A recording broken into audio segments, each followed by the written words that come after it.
Friends, मैं हूं मनीष और आप देख रहे हैं टेक्निकल कंप्यूटर टेक। और आज की जो हमारी वीडियो होने वाली है most important 25 computer memory MCQs पर। अगर आपने मेरी प्रीवियस वीडियो नहीं देखी है तो प्लीज़ उसे देख लें, क्योंकि ये सारे क्वेश्चंस को आपको समझने में काफ़ी ज़्यादा हेल्प मिलेगी उन वीडियोज़ से।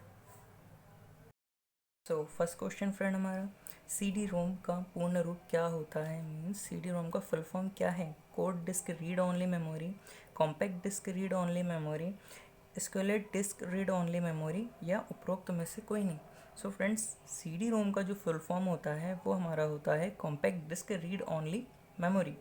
ओके फ्रेंड, देन हमारा सेकंड क्वेश्चन, कंप्यूटर में स्मृति का प्रकार नहीं है। मीन्स भंडारण स्टोरेज की क्षमता नहीं है। किस में नहीं है? तो सेमीकंडक्टर, मैग्नेटिक, सर्वर या ऑप्टिकल, किस में नहीं है? तो ऑप्टिकल जो है इसमें स्टोरेज क्षमता, भंडारण क्षमता, स्मृति नहीं होती है। Okay friend, then third question हमारा, जब आप किसी पीसी पर किसी डॉक्यूमेंट पर कार्य करते हैं तो डॉक्यूमेंट अस्थायी रूप से कहाँ स्टोर किया जाता है ना? कहाँ स्टोर किया जाता है? रैम में किया जाता है, रोम में किया जाता है, फ्लैश मेमोरी में किया जाता है, या सी डी रोम में किया जाता है। फ्रेंड्स, रैम में किया जाता है। देन फोर्थ क्वेश्चन हमारा, कंप्यूटर में रैम का तात्पर्य क्या होता है? Recent and ancient memory, random access memory, read and memorise, recall all memory. तो फ्रेंड इसका आंसर है random access memory, because RAM का फुल फॉर्म जो होता है वो रैंडम एक्सेस मेमोरी होता है। देन कंप्यूटर हार्डवेयर जो आपको बहुत अधिक मात्रा में भंडारण कर सकता है कहलाता है, क्या कहलाता है वो? बहुत अधिक मात्रा में। तो चुंबकीय टेप वो भी बहुत अधिक मात्रा में डेटा को रख सकता है, एंड डिस्क, ये दोनों। तो हमारा आंसर कौन सा होगा? ए एंड बी दोनों। पेन ड्राइव कौन किस टाइप की मेमोरी होती है? इलेक्ट्रॉनिक मेमोरी, चित्र बनाने वाली मेमोरी या युक्ति, या कंप्यूटर में लिखने की युक्ति, या इनमें से कोई नहीं। तो फ्रेंड इसका आंसर होगा हमारा इलेक्ट्रॉनिक मेमोरी, क्योंकि ये एक इलेक्ट्रॉनिक मेमोरी है, pen drive. Then friend seven question, cache memory का प्रयोग किया जाता है। कैश मेमोरी का प्रयोग किस लिए किया जाता है? इसका यूज़ किस लिए होता है? स्थायी भंडारण के लिए होता है, महत्वपूर्ण डेटा के लिए होता है, मेमोरी व प्रोसेसर के बीच गति अवरोध को दूर करने के लिए होता है, या इसमें से कुछ नहीं। तो फ्रेंड इसमें से सी नंबर का है, मेमोरी व प्रोसेस के बीच गति अवरोध को दूर करने के लिए कैश मेमोरी का यूज़ होता है। मैंने आपको लास्ट वीडियो में बताया था कि ये बहुत ज़्यादा फास्ट होता है, कम समय में करता है, ब्रिज का यूज़ करता है। तो ये वही बता रहा है कि मेमोरी व प्रोसेस के बीच गति अवरोध को दूर करता है। ठीक, उसके बाद देन रजिस्टर क्या होता है? रजिस्टर उच्च गति स्मृति तत्व है जो स्थित होता है, कहाँ स्थित होता है? स्मृति में, सीपीयू में, इनपुट आउटपुट में, या रोम या ईपी रोम में। तो फ्रेंड मैं आपको बता दूँ, ये रोम या ईपी रोम में मौजूद होता है। कंप्यूटर का बिल्ट इन मेमोरी किसे कहते हैं? कंप्यूटर का built in memory ROM, P ROM, EP ROM या रैम? तो ये रोम को कहते हैं। देन सीडी पर आप कर सकते हैं, सीडी पर क्या कर सकते हैं? पढ़ सकते हैं, लिख सकते हैं, पढ़ या लिख दोनों सकते हैं, इनमें से कुछ नहीं। हम इसमें पढ़ व लिख दोनों सकते हैं। ओके फ्रेंड, देन हमारा फाइल को सेव कर कंप्यूटर बंद कर देने पर डेटा यथावत रहता है। हम कंप्यूटर पर कुछ प्रोग्राम कर रहे हैं, कुछ भी कर रहे हैं, सडनली लाइट चले जाए तो हमारा डेटा रहता है या नहीं रहता है ना? तो रैम में, सेकेंडरी स्टोरेज में, मदरबोर्ड में, प्राइमरी स्टोरेज में। तो सेकेंडरी स्टोरेज में, है ना? सेकेंडरी स्टोरेज में हमारा डेटा रहता है। निम्न में से कौन सी मेमोरी का सबसे कम एक्सेस समय है? Cache memory, magnetic bubble memory, magnetic core memory, या रैंडम एक्सेस मेमोरी? तो cache memory. Okay friend, cache memory. Then friend 30 number का क्वेश्चन, वर्चुअल मेमोरी का आकार निर्भर करता है। वर्चुअल मेमोरी का आकार निर्भर करता है एड्रेस लाइन पर, डेटाबेस पर, डिस्क स्पेस पर, या ये सभी? तो किस पर करता है? ये हमारा डिस्क स्पेस पर निर्भर करता है।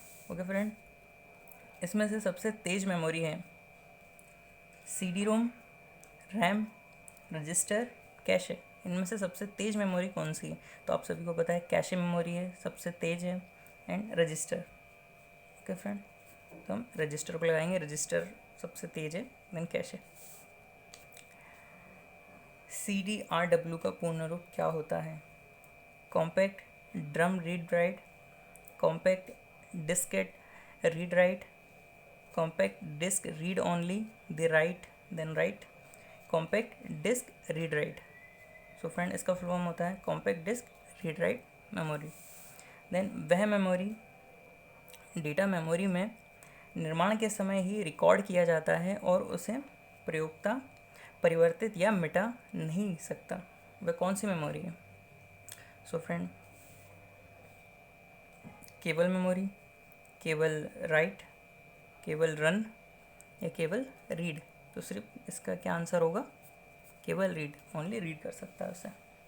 ओके फ्रेंड, किस स्टोरेज डिवाइस को रील में लपेट कर रखा जाता है? कौन सी स्टोरेज डिवाइस है जिसे रील में लपेट कर रखा जा सकता है? तो वो फ्रेंड हमारी है मैग्नेटिक टेप, जिसे रील में लपेट कर रखा जाता है।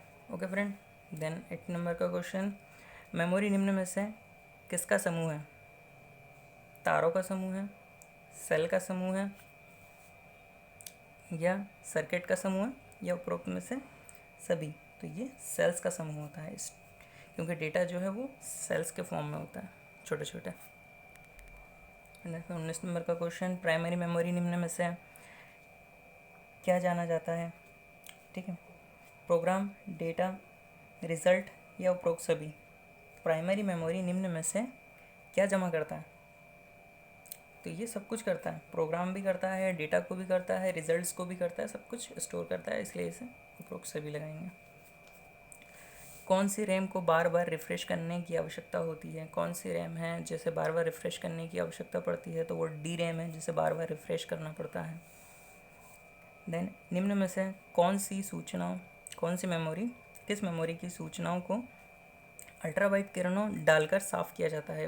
कौन सी मेमोरी है जिसे अल्ट्रावाइट रेल्स द्वारा साफ़ किया जा सकता है? तो वो हमारा ईपी रोम है। ओके फ्रेंड, इसका फुल फॉर्म होता है erasable programmable read only memory, जिसको अल्ट्रावायलेट रेंज किरणों द्वारा इरेज किया जा सकता है। देन फ्रेंड हमारा है, निम्नलिखित में से कौन सी मेमोरी सीपीयू का भाग नहीं होती है? कौन सी नहीं होती है? रैम, रोम, कैशे, ये तीनों की तीनों सीपीयू के अंदर पहले से इनबिल्ड होती है। ओके फ्रेंड, बट जो सहायक मेमोरी है, सहायक मीन्स जो सेकेंडरी मेमोरी है, ये सीपीयू का भाग नहीं होता है। ठीक है। देन 23 नंबर क्वेश्चन, वह बाइट, एक बाइट में कुल कितने बिट्स होते हैं? एक बाइट में कितने बिट्स होते हैं? तो 8 बिट होते हैं। एक बाइट में 8 बिट्स होते हैं। मेमोरी की सबसे छोटी यूनिट कौन सी होती है? तो वो बाइट होती है। EEP रोम और EOT टर्म संबंधित होता है, किससे होता है? तो ये मैग्नेटिक टेप से होता है। ओके फ्रेंड, आई थिंक आपको वीडियो समझ आई होगी, और अगर वीडियो पसंद आई तो प्लीज़ इसे लाइक, शेयर एंड सब्सक्राइब करना ना भूलें। Okay friends, thank you.